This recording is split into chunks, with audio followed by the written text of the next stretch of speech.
Aujourd'hui, direction Cap-Fréhel, puis après le Fort-la-Latte. Donc je quitte la ville de Plurien. Oui, je reviens un instant sur le nom de la ville Plurien, qui serait, suivant le site de la mairie, une déformation du mot plus, qui veut dire peuple, en latin, peble, plebs, et de rien, vraisemblablement la déformation du nom d'un saint breton, rien, riol, urien ou turien. Donc, comme j'aime beaucoup le conditionnel, j'adore le conditionnel, on va partir sur cette explication qui est d'ailleurs vraisemblablement une déformation probable du nom de la ville. Voilà. Me voici arrivé au bout du parking du Cap-Fréhel et donc j'en profite pour aller faire un tour malgré que le phare soit fermé aujourd'hui. Il y a des travaux.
Au loin, dans la brume, on peut distinguer la silhouette du Fort-la-Latte.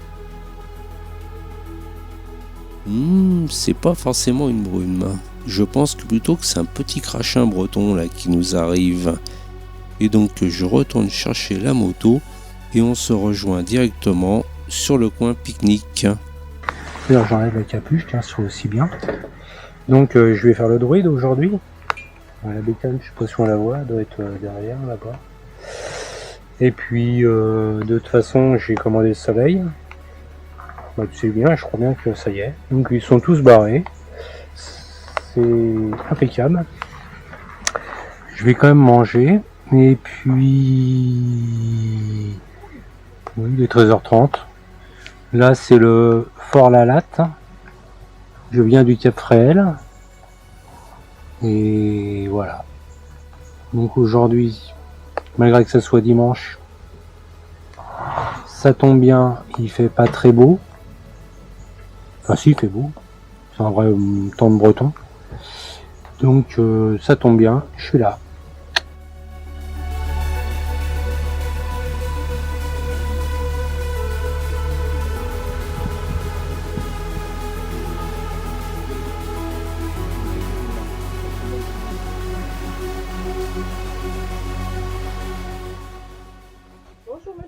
Bonjour madame.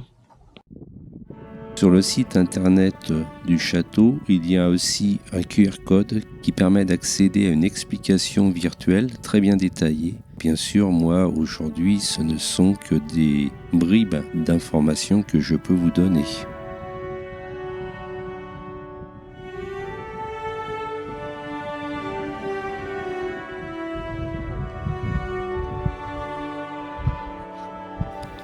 Naturellement, en Bretagne, tout commence par une légende. Donc la légende voudrait qu'un premier château fût construit par un Goyon en 937. Le château fort actuel fut quant à lui construit par Étienne III Goyon. Ce château possède 2 ponts-levis. Un premier pont en pierre où il fallait tout d'abord fermer la porte principale puis rabattre les consoles en fer contre le mur, et cela permettait de faire basculer le contrepoids en bois contre la porte. Ainsi, le pont-levis extérieur pouvait se lever. Donc, après avoir franchi ce premier pont-levis, nous nous trouvons dans une avancée qui s'appelle la Barbacane. Elle était protégée par des archers et des arbalétriers qui servaient à bloquer l'ennemi par l'intérieur. Est exposée une belle machine, une réplique, s'appelle une bricole et qui est une descendante de la catapulte qui servait bien sûr à envoyer des blocs de pierre, un peu de tout, et même paraît-il un soldat ennemi qu'on a envoyé directement retourner dans son camp.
On arrive ensuite à un second pont-levis du même acabit que le premier et qui nous permet de rentrer donc dans le second châtelet. Le second châtelet où il y a la demeure seigneuriale, corps de logis, une chapelle et aussi un puits à récupération d'eau. C'est plutôt une citerne. C'est pas un puits, c'est une citerne et on récupérait l'eau pluviale de par les toits.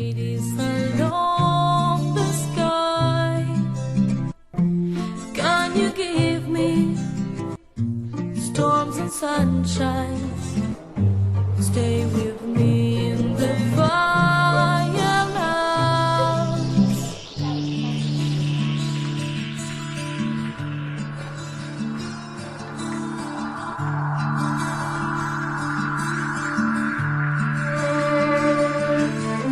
You make me feel my history's real. Stay with me in the firelands. You can't believe the risk of the night. Sur la gauche se situe le donjon, sur lequel on fera une petite visite tout à l'heure. On passe le Parado, qui est un gros mur, une grosse enceinte qui sert à protéger des tirs ennemis le château. Ensuite, nous arrivons sur la partie basse en forme de fer à cheval qui accueillait les canons destinés à défendre le fort. Se situe encore aujourd'hui un canon du XVIIIe siècle. Cette batterie avait un angle très important puisque sur la gauche on peut distinguer le cap Fréhel et sur la droite on pouvait accéder jusqu'à Saint-Malo.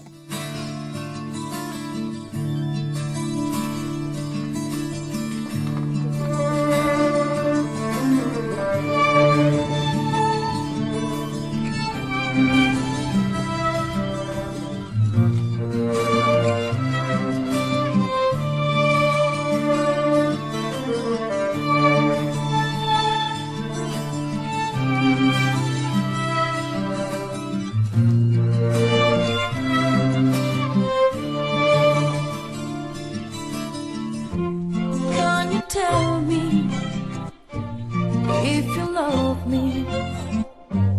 Clear that fate is along the sky. Can you give me storms and sunshine? Stay with me in the firelight.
Oui, il n'y a pas que les tomates qu'on essaye de faire rougir, il y a aussi les boulets de fer qui étaient chauffés jusqu'à 900 degrés et qu'on envoyait sur les navires ennemis qui étaient en bois pour les faire brûler.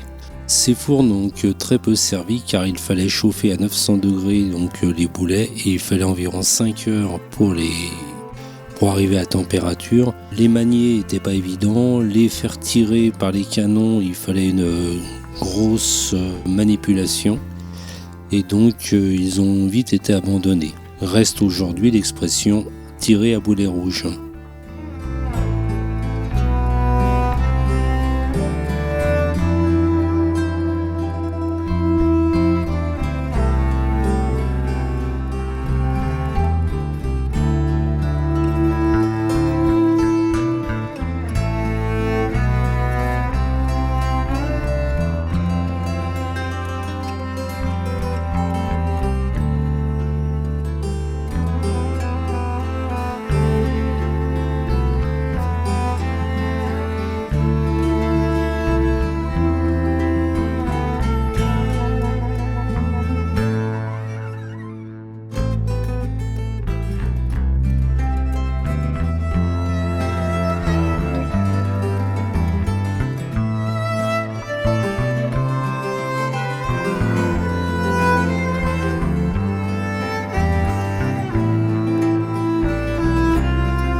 Là, je viens de sortir du Fort Lalatte.